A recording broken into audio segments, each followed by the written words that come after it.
and welcome to I Heard You When You Said, the only podcast with Stacy's striped shirt, which is not the same as the boy in the striped shirt. Totally different story. It's not Where's Waldo? It's not Where's Waldo. No. Mm-mm.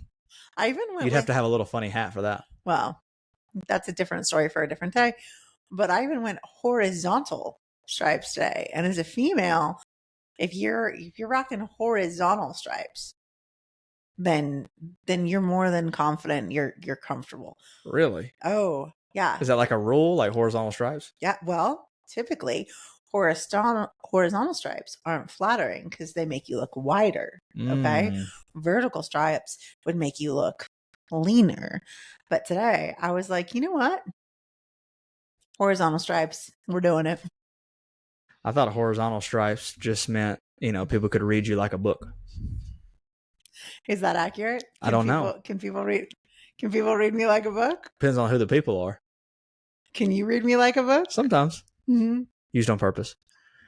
Well, if you're not watching the video, which who knows if it's quality video or not, we do, so you should watch the video. You'll notice that we have a special guest today. We have with us Miss Elizabeth Bruckner, who is all the way from the OC, Orange County, California. Welcome, Elizabeth. Thank you for having me, Justin and Stacy. I'm really grateful to be here today. Yeah, we're excited to dive in, see what we got going on, and see what we can take away, what everybody can take away from your point of view, right? So, to give us a little kickoff of what you do, Elizabeth, what got you to where you are today, and what you're here to share with us. I am Elizabeth Bruckner of the OC, formerly of the East Coast. I am an acupuncturist. I have a master's degree in acupuncture oriental medicine. And I am also an accidental homesteader and the author of the Homesteader Mindset. I love this because we're also accidental podcasters. Mm. We are definitely accidental best friends. Yeah.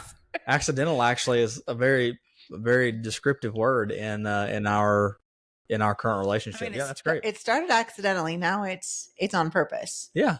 With purpose, on purpose. So I'm so curious tell us more about being an accidental homesteader, because you were not an accidental master's degree receiver, because that's super intentional. Yeah, that was a little intentional.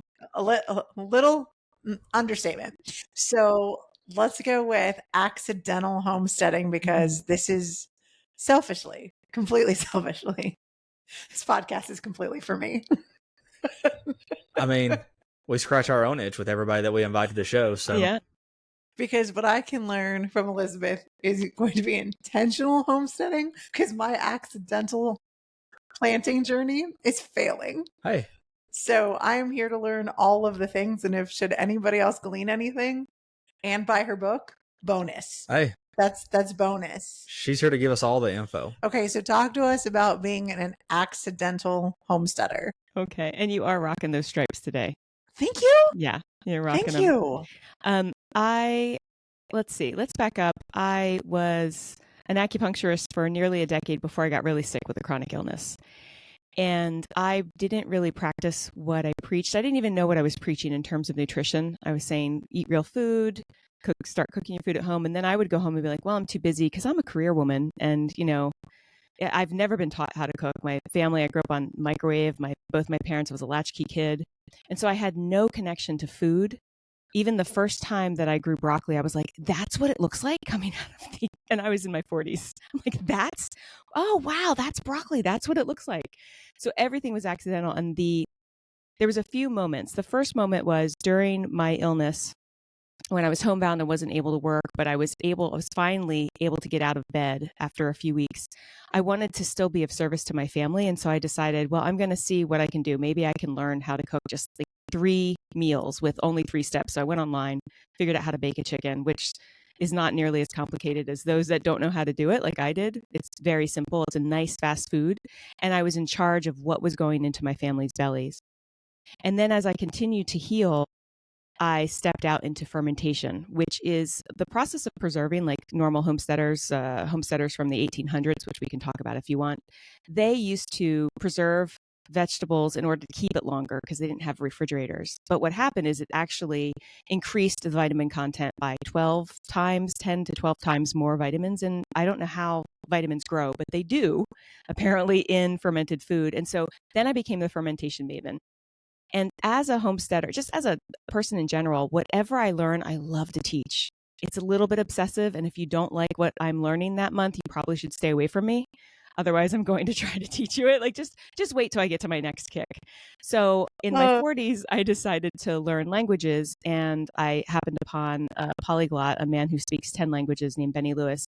And his method was so incredible that you could learn languages and you're starting to do it by creating habits. And so what I realized is that my willpower is really great for getting me started, but routine is everlasting. And so this is a puzzle piece to my homesteading. This was in the back of my mind. Like, I know how to learn stuff now. I know what works for me. Then the pandemic hit. And I went to the grocery store and the shelves were empty because people were panic buying. People were panic buying garlic, which is crazy because I know that many people were not cooking. They don't know what to do with the garlic. They just brought it home. I think they were afraid of vampires. Yeah, they weren't. So. It was toilet paper and vampires as well. The garlic was gone. Well, those folks were very safe from like poopy diapers and vampires because they had their toilet paper and they had their garlic, and it struck fear in me. And I'm not a typically fearful person, but I do come from a family of war refugees. My mother escaped. Well, she escaped Nazi regime and Stalin. Like one of my grandmothers, my great grandmother was killed in a mass grave. So I just came from stories of famine and war and displacement and the unknown. And I always thought, well, that's not us. I grew up in the 80s and 90s. Like, we were the land of the free and there was a lot of prosperity. So when I went into the store and there was nothing there, it stopped my heart a little bit. And I came home, sitting down at the dinner table with my husband. I said, I'm nervous. I'm really nervous about this. I don't know what's going to happen. I don't like that we can't get food. And I don't know what broccoli looks like coming out of the ground. Like, this is a problem. And I grew up in a rural area, so I was around a lot of farmers, but just not in my family. And he said, well, why don't we try growing our own food? And I kind of did a slow blink. Like, you've known me for 20 years. You know my habit with the garden store, which was I would go to the garden store. It was just like mass murder of plants. I would go to the garden store. I'd ask them, please, can you give me something that will not die? And then I would take it home and promptly kill it. I would either love it too much and just water it until it drowned, or I would not water it out of fear and it would turn brown in a day. It was terrible. And yet someone very wise once told me the prescription to anxiety is action. And so I thought, well, I might as well start learning how to grow broccoli, which is harder to grow in Southern California. Broccoli is not friendly here, but there's lots of other things that are very easy to grow here, grow like weeds. And so that was the beginning of what I realized was homesteading, because I started looking into videos and books, and they kept coming up with this word homesteading. And I was like, well, isn't that Little House on the Prairie? Like, you two can see me. I'm not wearing homemade clothes, right? And I'm not fighting off bears. I live in Orange County. Like, there's a lot of cement. There's a telephone pole in my backyard. There's lots of urban here. Yet that's what we think of when we think of homesteaders. And originally that's what it was. But now homesteading, this modern version, is an intentional way of living. It's a way to connect with our own innate resourcefulness, which we all have. And so the puzzle piece for my acupuncture practice is that I was taught in acupuncture, trust the needles, trust the body, and stop trying to be fancy. Because so many acupuncturists, when they come out of school, they're going to learn this particular technique. They're going to do it with incense. They're going to spin around 3 times and then poke you with the needle. Like, just, they're going to go drink pu'er tea, which is fantastic, by the way, but they're going to drink pu'er tea and they're going to discuss the philosophy of that person's diagnosis. And it's like, no, you just put in the needles like you've been taught and let the body heal. And so I realized that the same is possible for finding our true empowerment, finding our innate resourcefulness. And with that, I learned because I learned how to learn for myself, and I became a coach in language learning, not a teacher. Do not ask me about French grammar. You will be very, very disappointed, or you'll sound like me when you go to Paris. But I taught people, and I still do. I still teach people through Fluent in 3 months, which is Benny Lewis, my polyglot boss that I met a long time ago. I teach people how to find their path, and a lot of that has to do with like breaking the 3 big myths. I don't have time, I don't have money, and it's too complicated. And we can get into that more later. But this is how I became an accidental homesteader, and I love it. I love having an intentional way of living. So talk to me in this accidental. Like I fully believe 2020 changed all of us Yes. in ways that we will look back at, like our families look back at the Great Depression, Yes. right? That it'll be something that changed you forever that we won't fully have awareness of for 40 more years. Yes. When it's just a story, hopefully used on purpose, told accurately. So you live in a really suburban area. Very And suburban. you mentioned like you have a pool and you Mhm. have you don't have a lot of ground space. And so here's what I love in us getting to meet you is that people have this idea that if they're going to homestead, that they're going to provide for themselves, then they have to have the perfect environment to do that. That means they need to have a half-acre yard, and they need to have the cedar raised beds, and they need to have the drip irrigation. That it was sold to, and I'll say to me, because I won't speak for anybody else, especially because his family actually farms on lots of land, which I hope we get into today. Yeah. That it was sold this idea, much like everything we do. Like we were sold this image of what homesteading needs to be. So tell me, as you taught yourself, where you started and what habits you did in your backyard with a pool, with concrete, with a telephone pole in the backyard, because this is so in alignment with how we coach people of one layer at a time. That's right. So it was accidental in its premise, and then it's become something so much more. And then you dive into fermentation, like fascinating, because kombucha at home scares me. Like something has a mother, my God. So before I tangent on that, because I'll tell you my fear there. It's like, I'm going to give somebody botulism. First of all, there's an organism growing on my counter. Right. I'm currently being trusted with sourdough that we have now named, what's Thick Girl? Thick Girl. Thick Girl. 3 C's. 3 C's is what our sourdough is called. I've killed the previous 2 because it felt like a lot of work.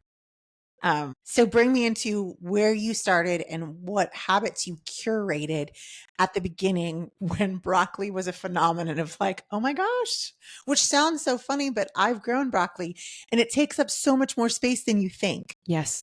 Okay. It's a big plant. It's not a little deal. No. Okay. Go ahead. Okay. So the first thing I want to talk about is modern American society. We are in the land of marketing. And the thing about homesteading that's scary to large industry and very liberating to small businesses is that it really can't be marketed. It's because it's all about connecting back to traditional skills. And yes, you can buy a chicken tractor, which I recommend you do if you're going to do chickens. We need to talk about chickens today because I know you wanted to talk about chickens and I got excited. And I will tell you how I went from, like how I'm beginning on my chicken journey, just from our chat, what I'm doing now to work on that. So we'll talk about that in a second. But I love this. It's the same way that I started homesteading and language learning. So I started language learning 5 minutes a day, and then I had a teacher online once a week. And from that, I started building. And the most important thing I learned in language learning is you have to do it. You cannot just read about it, write about it, talk about it. That's important, but you have to get your hands dirty. And so I went into habit stacking and homesteading. Like I actually, Justin, I know you love Atomic Habits, which I do too. Like James Clear. Oh my gosh. If you ever get him on the show, I'll just quietly be on the side. I won't say anything. I just want to be hanging out with James Clear. So that's it's a goal. We're gonna utilize all our leverage, our infinite leverage, to get James Clear on the show. So all it takes is one word. You say you want it. Hey, all you have to do is say you want it. I'll go get it for you. Okay. Well, I'm saying I want to be on it with you guys. I just want to be in the corner. I promise I won't talk.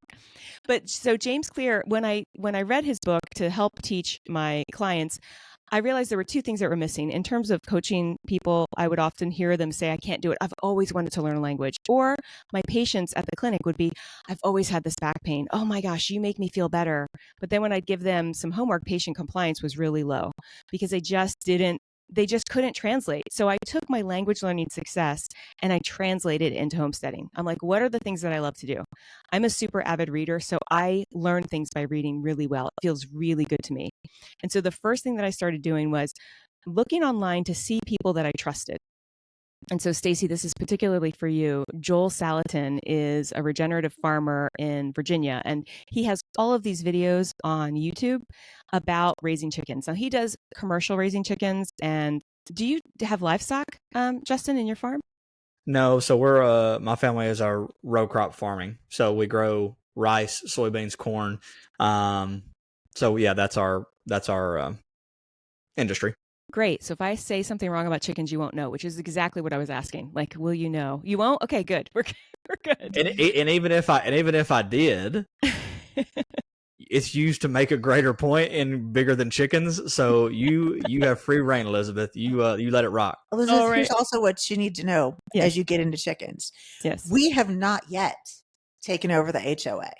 Okay. We have a world domination agenda. We do for functional health. And so our first step was move Stacy to Texas. Okay. Step one accomplished. Okay. Yeah. Congratulations. Thank you. It's almost been a year. Second step, take over the HOA. I am accidentally building relationships. That's a whole other podcast. Every time I go for a walk. Yes. To have HOA domination, because currently, until I have to check what happened in the Texas state legislature, it was supposed to be a law coming up that HOAs cannot tell you cannot have chickens in the state of Texas. That it's not something they can make a rule about. I don't know what the status of that is. Now, to bring you up to here is Justin has a half acre and well-behaved dogs. One of them is a hunting dog, but well-behaved dogs. He has the room for chickens. And his wife, a year ago, which means it's still true, said that we could have chickens. She was not clear on whose house the chickens would be at the time. And since they just gave birth, I'm not asking her right now. So that sets the stage for where we are in our chicken procurement status. So I'm here. Give me all of it. Okay, great. So in terms of the habits that I did initially, it was educating myself, and I just habit stacked. So I would do my normal learning French for pleasure, and then I would habit stack something onto it. Or I took all of the time, because let's start with the first myth, which is I don't have time. That's what most of our listeners are going to say. I don't have time to get, like, Stacy sounds great and she wants chickens, but who has time? I can tell you that you can find time. Now, in language learning, they often call it dead time, which I think is kind of morbid. So I like to say found time. And that is really any time that you're pulling for distraction. When you are picking up your phone to be distracted, that is time that you can utilize. And I'm not even saying utilize 15 hours. If you want to binge watch something on Netflix, but you can use 5 minutes of that time to do something towards your goal.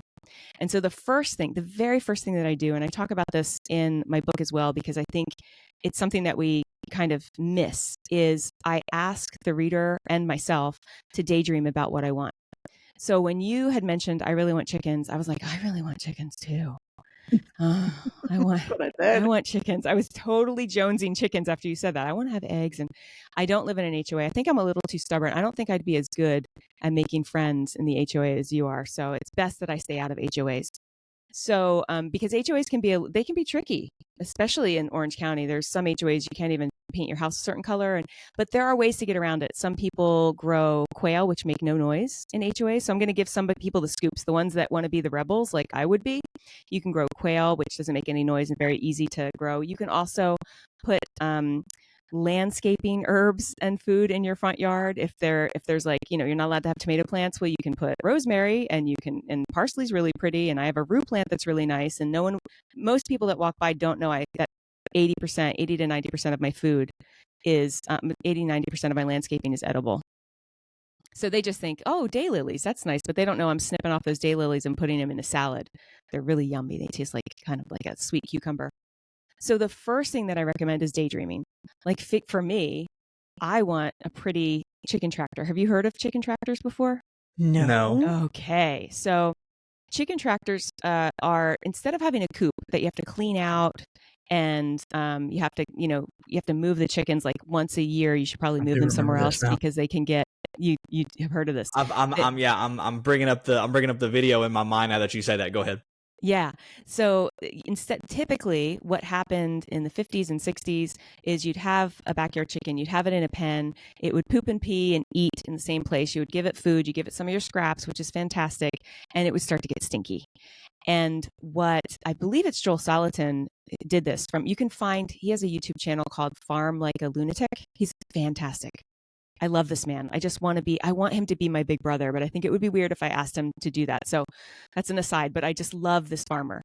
And it's because he doesn't fit in anywhere and he fits in everywhere. He's a conservative environmentalist. So the conservatives, like the old school conservatives, are mad at him for being an environmentalist, and the environmentalists are mad at him for being conservative. And he just doesn't care. He is who he is.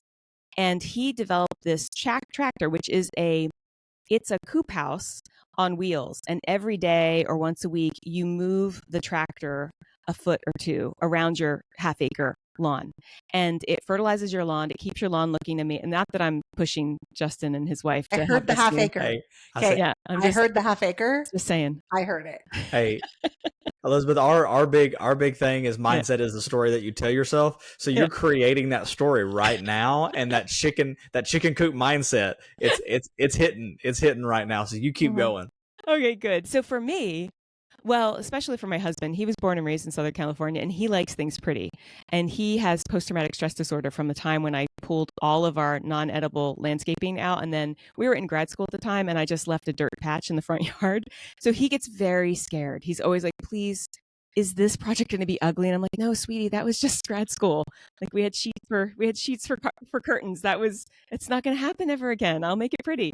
So in my mind, I daydream about a really pretty little chicken tractor that you can pull around your yard. Now, I don't have a yard that can do that. I have a front yard, and there are coyotes that would probably just gobble up my chickens. And I don't think it would meet with his, is it going to be pretty to have chickens in our front yard? I think that would offend my husband.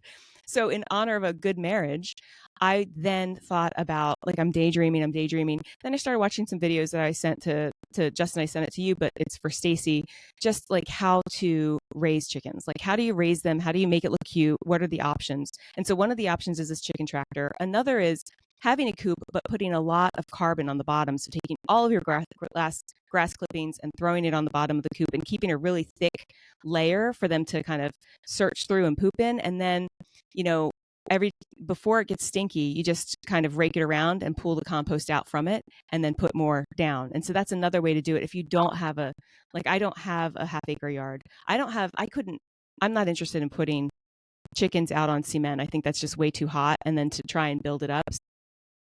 So this brings me to my next, it's too complicated, right? Or I don't have space, which is what you're saying. Well, I don't have space, but I have a lot of neighbors that have space. And so I, last night, texted 9 of my neighbors and said, do you know anyone that's got chickens that wants to share chicken duty? Or do you know anyone with a large yard that wants to share chickens with me? Because my husband and I travel quite a lot. So I don't think that I don't really want to be searching for someone to help me with my chickens every time we're going away. It would be great if we were sharing it, just like you guys are considering on that half-acre lawn or wherever else you're considering doing it. And so, right there. And so I'm looking for a yard. And of the 9 people that I texted, I got 3 options, 3 people that actually right now own chickens in my backyard, in my neighborhood where I can walk to. And that was my big idea. Like, I don't want to be going too far to help with my eggs. And I really want to be able to use my vegetable scraps. So all this, it starts with daydreaming, and then it's creating a community. So when you say I'm accidentally making friends at the HOA, you're also creating community. Like, that just happens to be your personality. I see it on your Instagram feed. I can tell with the way that you relate to Justin, like, you guys are friends because you make an active effort to be friendly. And there's an incredible power in community. And so if you listeners, if you don't have 9 people that you can text right now, if you don't have 9 neighbors in your phone, that should be the first thing you do. You should take a walk around your neighborhood, and every single person that's outside mowing their lawn or watering their lawn or walking their dog, say hello, ask where they live, tell them where you live, say you're really, say something nice about their garden, whatever, but get connected, because that is how now when I send out these texts, it's not like, who is this random stranger that is texting me to see if I want to put chickens in my backyard, if I know anyone. They know me. I know my community. Another way to create community is to be of service. And that is incredibly healing as well. So in 2020, when we were told separate, separate, separate, one of the most important things was creating community, or having community that was going to miss you. Like, community is essential for humans. One of the worst punishments that you can get in prison is solitaire, right? It's not solitaire. They don't make you play cards. Also in solitary confinement, you just play cards by yourself. I don't think I would mind that for about a week. I wouldn't mind that. And then after a week, I'm like, enough with the solitaire. I need rummy, or no, in solitary confinement, like that's considered. And that's because we are social beings. We are social animals. And so that is number one on my list of priorities, is to create communities that you can learn to homestead with. For example, I don't make sourdough. You do. I was thinking about it during the pandemic, and my husband's like, why? We have a baker at the farmer's market that makes a 3-ingredient, 48-hour fermented sourdough. I'm not currently eating gluten, and I won't be for one more year while I'm on the GAPS protocol. And so he's like, why would you do that? Just for me? You don't have to do that for me. And I'm like, you're right. So instead, I focused my attention somewhere else. I know that didn't tell you exactly what my habits were, but it tells you my thinking from the beginning of a project.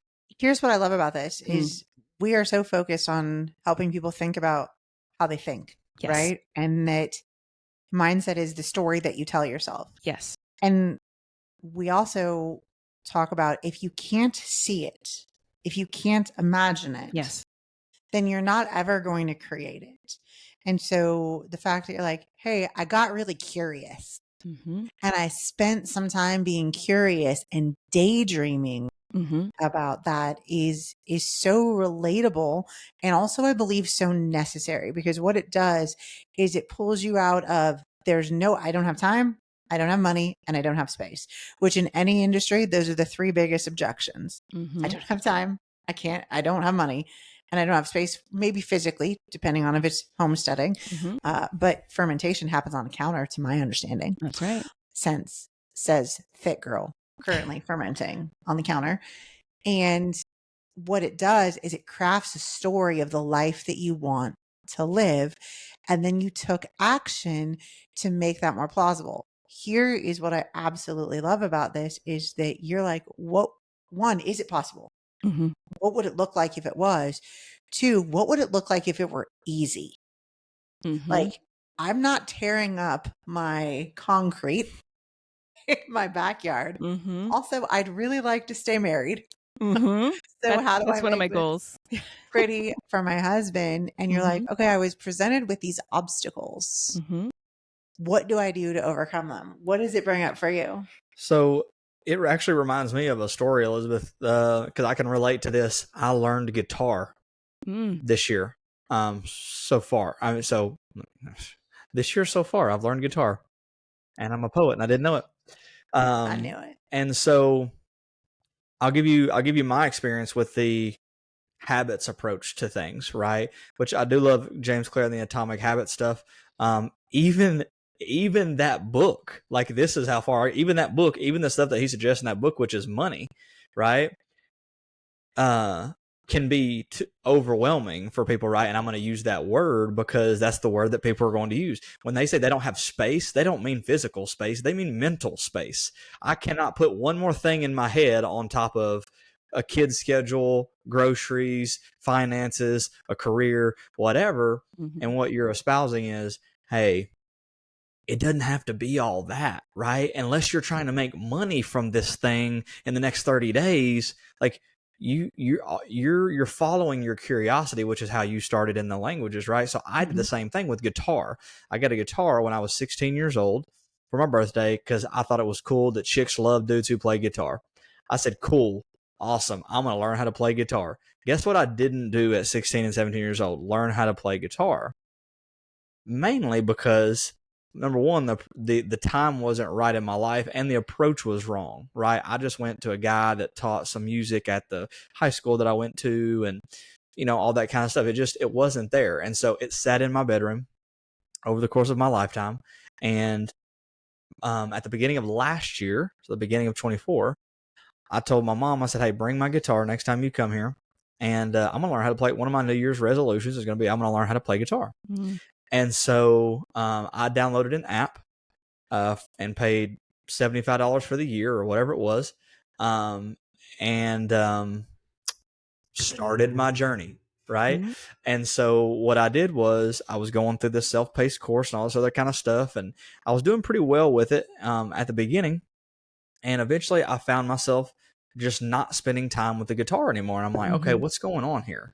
Troubleshooting it a little bit more. I said, well, it's probably not obvious enough. So let me make it more obvious. So I put the guitar case, left it open in my office. We didn't have, this set up at the time. Stacey hadn't moved here yet. And so I left it in my office. And so surely if I see it, I'll pick it up. And so my threshold was like, I don't know, 10 minutes a day or something like that. And then it finally got to, I can say I was successful if I just picked it up today. If I picked it up and strummed one chord or strummed at all, that was success because that was continuity. That was linking the chain, spending as many days linking the chain together as I could.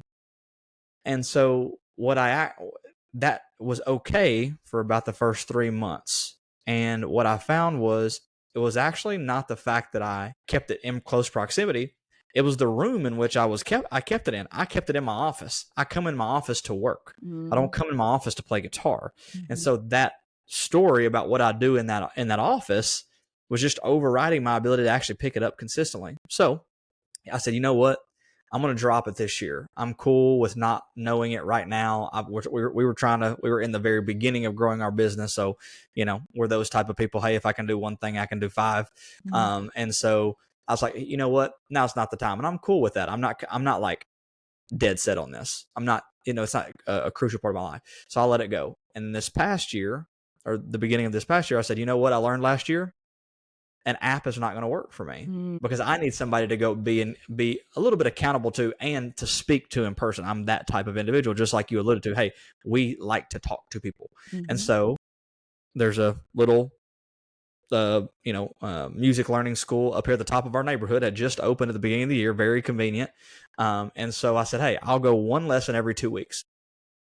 One lesson, 30 minutes every 2 weeks, and he'll give me some stuff to do on the meantime. And here's the other thing I changed. So I went in person. So just like you, I went to see a teacher, right? And I kept it in my kitchen, like right on the edge of my kitchen, because I spend a lot of time in my kitchen. And I didn't know this at the time until you just pointed it out. So this is another great point for you. But a lot of that time was found time or dead time, right? I cook. And I'm waiting for stuff to cook, and I'm cleaning, and I'm moving stuff around, and I'm like, okay, well, while we're just hanging out in here, I could sit down and play a chord, right? Like it's feasible to believe that could be the case, and so that's exactly what I did. I left it in my kitchen. I left it in the case, standing up against the wall, and through the lessons and the sitting down in my kitchen and doing it, sometimes 5 minutes, sometimes 25 minutes, just depending on what the situation was. I have now learned how to play full songs on the guitar, and I'm well on my way. So my point in telling that story is that just like you just said, it's the situation. Number one, COVID made this awareness that you're like, oh, I don't really know anything about growing my own food, right? And so you you dove into it, or you took the first step of curiosity, right?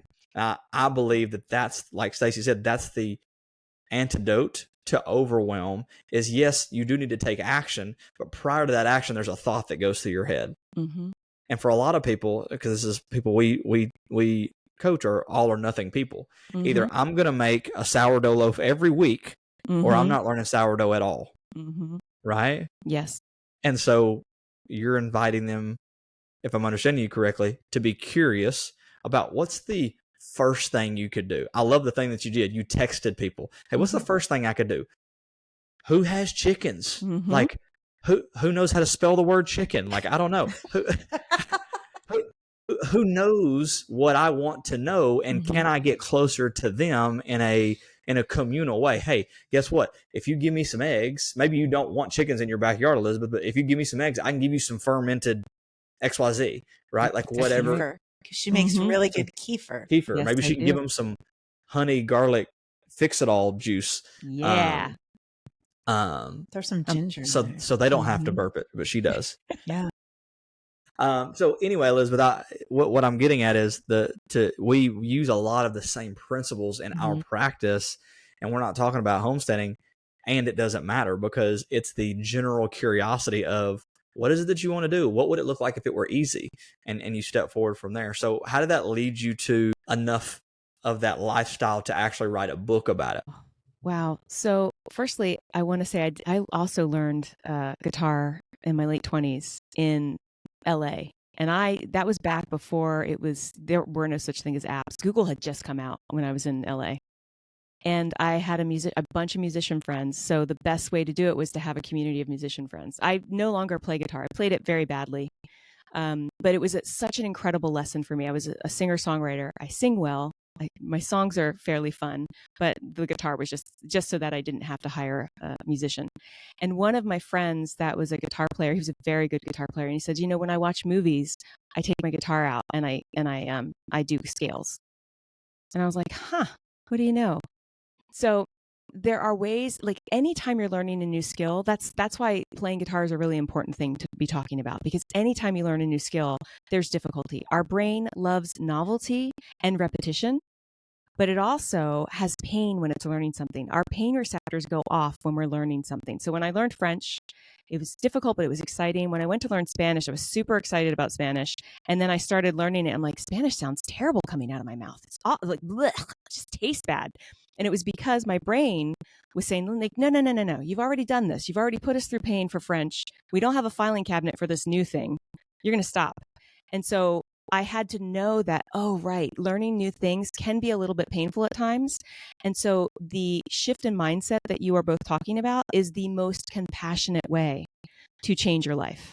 And if you do it with compassion and self-care in mind, and you do it just incrementally, 10 minutes a day, you just pick up that guitar and strum while you're waiting for the water to boil, you can make remarkable changes in your life. Because not only are you learning guitar, you're also creating new neural pathways in your brain. So I'm sure you all know that one uncle or aunt, I hope I never become this aunt, that says the same story over and over. Every time garlic comes out, they say the story about garlic of when they were a little girl, somebody tried to stick garlic up their nose and it was the worst story in the world. I don't know anyone that actually has that story. I'm just using a story, right? And it's the same. You're like, yes, Auntie, we get it. You got garlic stuck up your nose. We've heard this 500. I can tell you the story. It's because that neural pathway it's been ingrained so much that they actually can't see any other options about garlic. They've had 800 other very good experiences with garlic, but that's the one that they remember and that's the one that they're practicing. When you pick up a new skill, you're allowing your brain to go, oh, sweetheart, there are new things that we can figure out here. The world is our oyster, and there's an empowerment in being able to learn. But the two things that I like to talk about in terms of learning new things, in terms of learning new habits, is self-care, which has really gotten a bad rap lately because everybody thinks it's about pedicures and, glue on eyelashes. I have nothing against either one of those. I do sometimes get a pedicure, or I don't get glue on eyelashes. No one's getting that close to my eyes. But the self-care actually it can be learning a new skill. Like, I would say that you are a better father because you are learning guitar as an adult. Because when your child is going through something difficult, you're going to go, sweetie, I remember what it was like when I also really stunk at guitar. And, even you might never be a virtuoso at guitar, but I'm telling you, if someone else hears your guitar after 2 years of playing 10 minutes a day, they're going to think it's fantastic. When people hear me speak French, which is cute because I have a little Southern California accent. Like, one of my teachers, like, you sound like a valley girl speaking French. And I'm like, thank you so much. So one of my quotes in my book that I love, that I think I'm going to make into a t-shirt, is badly done is better than well said. Badly done is better than well said. Do it messy. Make messy mud pies. Get dirt on your face. Be silly. Look like an idiot. Because number one, when you're vulnerable, you are way more attractive to friends and family because they are also able to be vulnerable. And number two, when you're messy, you get back some of that childhood wonder that we have. Because you don't have to be curmudgeon-y and stuck in your ways and bored with life. We have we have one precious life. We have so much opportunity here. And you don't need to have a body that can move well. Like you can garden with a body with severe lower back pain because you can find out how to handle it. You can garden if you don't have a backyard. Like I'm finding now, this is what I would have done when I lived in LA and San Francisco. I would have found a backyard. I would have borrowed a backyard rather than, begging to get on somebody's community garden. And so self-care actually, I believe, will heal families. It will heal communities because I, for the longest time, thought I had a problem with time management. And I know you guys are going to get this because you speak a lot of times with changing the mindset of your clients. I used to think if I could just have the right bullet journal, then all would be well. If I could just color code enough, and what I realized, I read books and books and books because I'm, again, nerdy and I love to read books. And I read like 7 books on time management and my time management wasn't getting better. And I realized that it wasn't a matter of time management. It was a matter of priorities. I didn't put my self-care as a priority. So now I know that learning French is not going to make me $1 million. It's not going to help me support my family. But my husband is super elated when he sees me beaming because I had a half hour of watching some reality show in French. Like, it was just, he gets so happy seeing me happy. And that is going to, in turn, make the world a better place. So I forgot what your question was, but I just had so many comments about your learning guitar. Well, let me pick up on this. Also, yes to everything she just said. Okay. I heard her when she said, and I'm looking at you saying it. Mm-hmm. Yeah. Also, Elizabeth, when you make the t-shirt, you've got your first 2 customers. Oh yeah. Hands down. 1,000,000%. And I want to talk on neuroplasticity for a little bit and redefining self-care because words, we make them mean things. Yes. Right. And we are both, all of us, the collective. Todos los personas. Do you like that Spanish I threw in there? Sí, muy bien. Oh yeah. No, this is where the story is going is that in high school, I took AP Spanish and it was 0 period. And I would go, and then English was first period. And I would go to English thinking in Spanish, which was infuriating. Yes. Because when you change one thing, you change everything. Now let's extrapolate 30 years. Is that how long it's been since I've been out of AP Spanish? About 30 years. Is that we have a son with autism who can spell. And so now that my husband's home, I was trying to ask him what we were doing last night. Were we going to the pool? And because our son can spell, I can't spell incognito. So I'm sitting on the couch going, how do I say swim in the pool? How do I say swim? Which something that I had practiced so fluently that I was thinking in a different language, that English is my primary language. I wasn't thinking in. Extrapolate 30 years of not practicing and wanting to come back of how do I say that? It sounded horrific. Like absolutely horrific. And my husband's sitting on the couch translating my horrific Valley Girl Spanish out loud. I'm like, no, do not translate this out loud. Okay. We are being incognito for a reason. Let me bring this back is that I believe inherently that there are pieces of us that are everybody, whether you live in a Manhattan apartment or in Compton or in Orange County or here in Salem, Texas, that there is something that 2020 made us go back to our roots and change the language in which we speak. Mm-hmm. What we both do is very countercultural, and it's also dangerous because when you are countercultural and bring people back to community and relationships, and to think as individuals with the betterment of family as a unit, which guitar does make him a better dad. And it's infuriating at how quickly this man can learn things. infuriating. So when you say, oh, 2 years, no, it took him like 4 lessons and he comes over playing Garth Brooks. Really? Really? Okay, neuroplasticity. Not Just go ahead and fair. show off. Yeah. Okay, just go ahead and show off. Is that there's this, I believe, inherent desire in each of us to have more autonomy Mm-hmm. that 2020 set the clock. Yes. Now, for some people, they're still hungry, but they got caught back up in the rat race of I don't have time, I don't have money, and I don't have space. Mm-hmm. Right. And so the thing you don't practice, you will return to baseline stories of garlic did this to me, Mm-hmm. Garlic, whatever the story was. So curiously, I so love this because it's so much our heart as well in what we're building. And just side by side is that if you have somebody right now who's listening to this Mm-hmm. and we know that we both have listeners in the OC, Mm-hmm. right? Hello. I've got some people in HB listening to this right now, Mm-hmm. off Ettinger.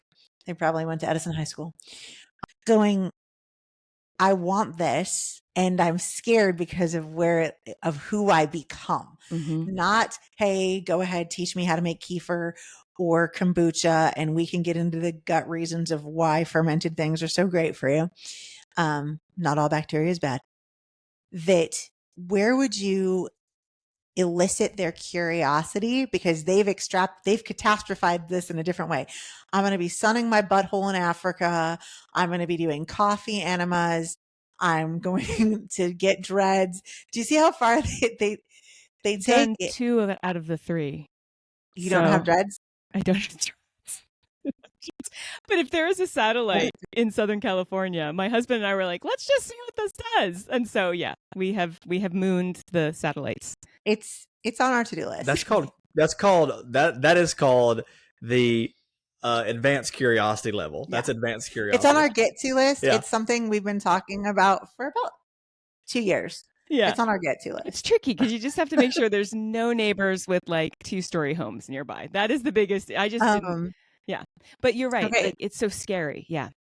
It's who do I become? Because it's not something you do. They assume it's their identity. Right. Like I have to lay down all of this. Acupuncture is still very in alignment with what you do. And it was the beauty of talking about you put the needles in and let the body do the work. Yes. So if someone's slightly curious, I mean, and I'm more than slightly curious, but to the people who are listening to us and hear so much of the similar language, where would you direct them other than the book, of which they should get? We fully understand this. And please do. And then there will be t-shirts that we will also make available when they're available. Where do they begin? Where do they begin to foster that curiosity of what's possible in providing more for yourself? Yes, there's a lot of places, and I'll give a few that I like. I'll give you some YouTubes to follow because that's easy. That's a really nice, easy, low-hanging fruit. But I do want to say that a lot of times people that are attracted to homesteading are people that are tired of a broken system. And so that we have in common. You will never hear me speak publicly about my political affiliation because I believe that separates us in terms of folks that feel those things. And that doesn't mean that anyone else speaks publicly about it. I could care less. Like, you do you. I'm just not very good at talking politically. But you can get people from all walks of life, from all different beliefs, that also know that this is a broken system. Like, we are outsourcing not only our food, we're outsourcing our health, we're outsourcing our happiness. And sadly, because I grew up, again, a latchkey kid, I outsourced my community. Like, the people that were my friends were the people that I saw every week at 8:00, right? They were friends on TV. They were the Friends show, and then it was the 70s show. And I've always been community oriented, but I've had others, but we have been taught to outsource. Now it's social media. How many likes is telling you how much I'm loved, right? Or how many voicemail messages or text messages. So the authentic goal here is just to become more authentically who we are. You can still believe whatever you believe. And the only reason I don't talk about politics is because I don't want people to I don't want them to turn off the radio before they hear the message, which is you can take care of yourself. You can be empowered. It doesn't matter what I think about politically. I'm not dangerous. I'm just a woman who wants to be more connected to my innate resourcefulness and my incredible community and good people like you that are, coming on here and, hosting a platform for a farmer to talk about growing grapes. It's we are the movers and the shakers, and you don't have to be exactly like us in order to be a part of it. And I think right now in this day and age, we're told, what do you think about, this political, the political situation? And if you don't believe as I believe, then I can learn nothing from you. And that is a really dangerous place to be, because we're stepping back from the truth, which is we are humans, we're all spiritual beings, we're all emotional beings, and we all deserve peace, good food, clean air, good soil. Like, we deserve that. That is a birthright, those things. And when big business is, it's damaging our bodies through putting stuff in the water, et cetera, those are things that are, that's a human basic right. And so I'm getting off topic. I get so excited when I'm talking to you guys that I'm getting off topic a lot. But what would I tell people to start with? I would say start firstly with allowing yourself to have an open mind and allowing the fear of the unknown to be there. It is okay if you do find out what my political affiliation is, that you still go, well, okay, I think she's absolutely bat poop crazy in terms of what she believes politically, but maybe that thing about creating nutrient dense food in the kitchen is something that I can learn from. And when you start to have that open mind, then you realize, like, we're all grown-ups here. The majority of people that are listening or that are going to start learning how to cook or learning how to grow chickens, most of them have their prefrontal cortex that's already been formed. Right. And so they're fairly aware that they can go, okay, she's crazy. I'm not going to be showing my butt to the sun, and I'm not doing the dreadlocks, but I do like the idea of getting my neighbor's eggs and like bartering fermentation for neighbor's eggs. And so just start with a baseline of common humanity. What is our common humanity? We all, for the most part, want to do well and be well. And if you can stay grounded in that, and if you have a faith practice, if you can stay grounded in your faith and connected to your own higher power, you're not going to there's no need to be fearful. You're a grown-up. You get to say no anytime you want to. So with that being said, that's speaking on that bit of fear, because fear can keep us paralyzed. We can get into analysis paralysis, or we can get into fear of the unknown. Who am I going to be if I speak French? Is that telling my mom who speaks Russian, is that telling her that I don't care about my Russian heritage? Like, there's so much fear. Like, what is this going to say about me? What if it just says, I really want to be able to pronounce all the cheeses correctly, and that makes me happy. Like, that's not making a political statement. I just want to learn. So for those that are here, and thank you for plugging my book. Yes, please buy the book and contact me. But most importantly, go to a few events and start with YouTube. I really like Justin Rhodes, because he is a farmer that does a lot of homesteading, and he can show you how it can be done on a family level. And they also talk about nutrient-dense foods. I love a woman called Bumblebee Apothecary, and she also has another one, Bumblebee Homesteading, on YouTube. Marissa, she's this mother of 5 kids, and she just shows you how to cook, like, simple, easy meals. I love her for that. Justin shows you kind of everything, and he's quite charming. So him and his wife and his family are just adorable to watch.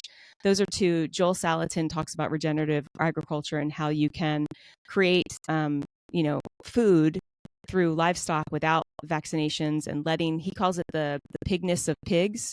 He wrote quite a few books, so I love his books. There's one that I think is the first one to read, is Folks This Ain't Normal. And if you can get it on Audible with his cute little, charming little Virginia accent. And it's funny, and he's insightful, and it's just easy to read. And then the Pigness of Pigs, he actually wrote for the church, and he talked about how to create food and truly be the stewards that we've been asked to be, that Christians have been asked to be in the Bible. And so he's got like 10 books. It's definitely worth reading, and it's easy to digest. And even with my book, that's what I went for. I went for easy to digest. We've got stories, because I think we learn through stories, and you guys talk about being master storytellers. If you're not a master storyteller, you can become one just by listening to other people speak stories. But storytelling is how our brains learn. So we started with oral tradition before we became writers. So. Well, the reason, thank you for that, Elizabeth. First of all, you are a lot. Your brain works similar to mine in that when somebody asks you where do you start, you're going to start giving them educational resources, right? Now, education and how you think about the thing is really the combination. It's like that's going to supersede everything else that you could possibly do, one or the other, right? Let's have both. So I love that you tied all that in together. One of the core things that we experience with everybody that we work with, it does not matter who you are. One of the core fears is the fear of being seen. You use the big word?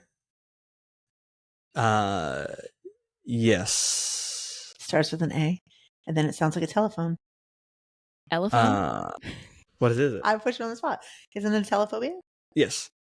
A telephobia, if you want to sound smart about it, is the fear of not being enough, not being X enough, not being skinny enough, not being pretty enough, not being smart enough, not being able to juggle it all, right? And that fear of being seen, that's the cousin of a telephobia there, is like we say, it's not the story that gets you, it's the meaning of the story. It's what you make the story mean that gets you, right? What does it mean about me if I suck at French when I try to learn it? Well, it probably means the same thing that it means for everybody else who tries to do something for the first time. You're going to suck at it, right? And it's that shirt quote that you had about being the messy is always middle. We talk about the messy middle a lot. It's like the middle is always messy, and you don't have to be an expert. You don't have to want to do it to the 10th level to just want to do it at all. I think about this with my journey with bourbon. When I started drinking, it wasn't because I wanted to know everything about it. It was because I wanted to get drunk, right? But when I started to appreciate, when I learned how bourbon was made and I went to the bourbon trail and that kind of experience, I was like, wow, there's something better here than just something that has alcohol in it, because there's a million things that have alcohol in them. So if that's your goal, then don't get particular. Do what you need to do. My goal is not that. My goal is to appreciate the story about where this bourbon came from, or about somebody who made this with their own two hands, so to speak, right? Or put the time into it to do the thing. And so when you get the appreciation of the story, how cool of a story is this going to be? That's another great thing to ask yourself. Like, well, what's a good question that could get me started? How cool of a story would it be if I actually learned French this year, right? How cool of a story would it be if I could order from a Mexican restaurant in Texas in Spanish? Like, would that be cool? Not this week. If it's cool enough, to you, cool. Just take a step. So the point being is, a lot of it comes down to the fear of being seen. Yeah. Is what we find, and the story that people write and the words that people use around that thing. Like you said, oh, that's super weird and hippie to talk about crystals. Okay, well, what do the crystal people know that you could learn from, right? What does Elizabeth know? You might not give a damn about fermentation. You could care less about fermentation. But Elizabeth said something about she didn't know any languages, and now she does know languages. Okay, well, that may be interesting to you. So what can you take away from this podcast or anything that you come across in the world that go, my philosophy is that everybody has 5% of the answer. Because in nutrition, a lot of people get dogmatic, like never listen to a vegan because I count my macros. That's right. Well, hold on. Vegans have some amount of answer there because there's some amount of health benefit to that, right? Same thing with carnivore, right? Never listen to them because all they eat is meat and they're just boneheads. Okay, well, there's something that could benefit you there. Yeah. And you have to have your story straight enough to actually hear what they're saying, right? And so that's one of the reasons why this is called I Heard You When You Said, is because yes, there's stories, and yes, there's factual information, and there's process-oriented stuff. And what do you make this mean about you? You may never want to go and be a homesteader, however the person describes that, right? Or defines that. And you may one day go, you know what, man, we eat a lot of eggs. I wonder if I could find somebody who has their own chickens, right? You may not even want to do your own chickens. You may just want to go, could I get to know somebody who has chickens? So at least, at the very least, I know where the eggs came from, right? And then you have a conversation with that man or woman, and you're like, well, I mean, I guess I could do like 2 chickens, right? In this thing, there's actually a company, I was going to say this earlier, there's actually a company here based out of Dallas, Fort Worth, that will rent people chickens and a coop to put in their backyard so they can try it if they want to. They don't actually have to even commit to it, because this is a beautiful idea for city dwellers, because it doesn't take very much space, and they give you the entire process. They basically bring it to you and say, hey, this is what you do. And if you don't like it, we'll come back, pick it up and whatever. And this is how much it costs, whatever the thing is. So they're making a business out of just letting people experiment with a little bit of independence. And if they don't do it well, then okay, there's probably some type of deposit you put down or something. I don't know. But there is room for that. For you personally, Elizabeth, I highly recommend the book, How to Be More Pirate. Ooh. Okay. It's a very interesting book about how to create, because we're talking about what we do here is a community-driven, anti-cultural or countercultural thing. And the book talks about how to create movements that are quote unquote good movements. Like, it talks about the golden age of pirates and about how they actually had a lot of the forethought of a lot of the systems that we use today. People think it's like Jolly Roger flag and like they pillaged and raped and looted and all that kind of stuff. And yeah, there were people who did that. And there were plenty more who didn't do that, and they had a fair, equal opportunity system, and they created movements with no resources. So you're talking about being curiously resourceful and all that, right? They created movements with literally nothing, just by inviting people to go, hey, I see how you're doing it over there. I see how you're in the Royal Navy and they're not paying you anything, and they could give a damn about you. Guess what? We have a 1-for-1 system over here, right? When we take money, we spread it out evenly among everybody except for the captain and the co-captain, right? Like we're establishing something over here. And so it just talks about, hey, how do you create a movement of people or of a idea or whatever it is in a way that's not this like we have to bowl over everybody or get on or it's my way or the highway. It's more of like, well, okay, well, you've got an idea and you've got an idea and you've got an idea. Well, how do we come together with less ego and have better ideas or better main ideas? So thank you for the conversation. And it's very funny to me that it comes from the side of homesteading, because people see those people as like far into the spectrum, right? Like you said, I'm not crushing up berries to make lipstick and sewing my own clothing, right? I'm not Amish. You know what I mean? I literally was like, what does broccoli look like when you put it in the ground? Like, am I curious enough to do that? So thank you. Like as we wrap up, like the dichotomy from such an Eastern training, like to go from acupuncture to homesteading, like not for today's episode, but it was very similar to my yoga journey of I'd gone to 3 yoga classes ever. Couldn't say namaste. I said namataste. That sounds like you're ordering some sort of fancy coffee. I'll have a namataste. I know. And I got past Ganesha in my hand, and I was like, this elephant guards the portals and thresholds. Okay. And so, yeah, I know them all. 500 hours advanced teaching. I've got 1,000 hours of training. I could tell you all the stories. You don't hear me talk about them, though. Just as you said, like, hey, you're not going to know my political beliefs. In that arena, when we talk about stories of old and why these stories were so popular, I can hang in that environment and I understand the beauty of it and the pain of it, where it's unbalanced. And so for what I want people to hear as we're closed is there is a dichotomy here in your training and what you picked up. They are also very symbiotic. Very.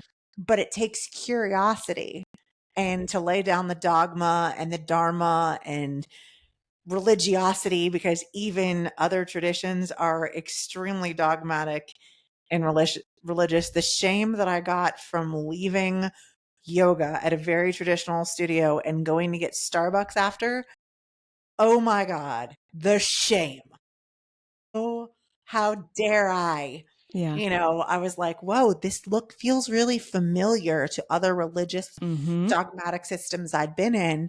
That the curiosity and flexibility and mindset that you have to be like, these are my two worlds and I marry them beautifully. I'm so thankful that we got to talk to you.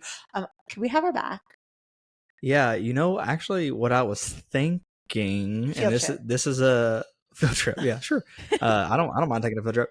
What I was thinking was, because we enjoyed this conversation so much, and I know because we have people who are close friends and close clients and stuff like that who would be interested in this, is actually, and this is out loud thought, is getting together with Elizabeth and co-creating a little mini course to put in our school group. Yeah. We host a free group, Elizabeth, a free community, and it's on a platform that allows, like, courses is how it's facilitated, and some timeline stuff. Anyway, that they could come on there and say, like, okay, well, if I wanted to basically do this, right? Which, of course, your book is going to expound on that. And it's just another opportunity to get invested in that. And if I didn't want to read the book, what would I look for in terms of a 5-minute video? Mm-hmm. A couple 5-minute videos that Elizabeth could explain, hey, look, here's the philosophy, here's the action steps, let's go and do this, and stuff like that. It's an idea that I tossed out there. And yes, of course, we're gonna have Elizabeth back whenever that idea has gotten out there more so. So, Elizabeth, where can people get to know you better? Well, I have Instagram, but don't go there, and please don't DM me, because I only share podcast clips there.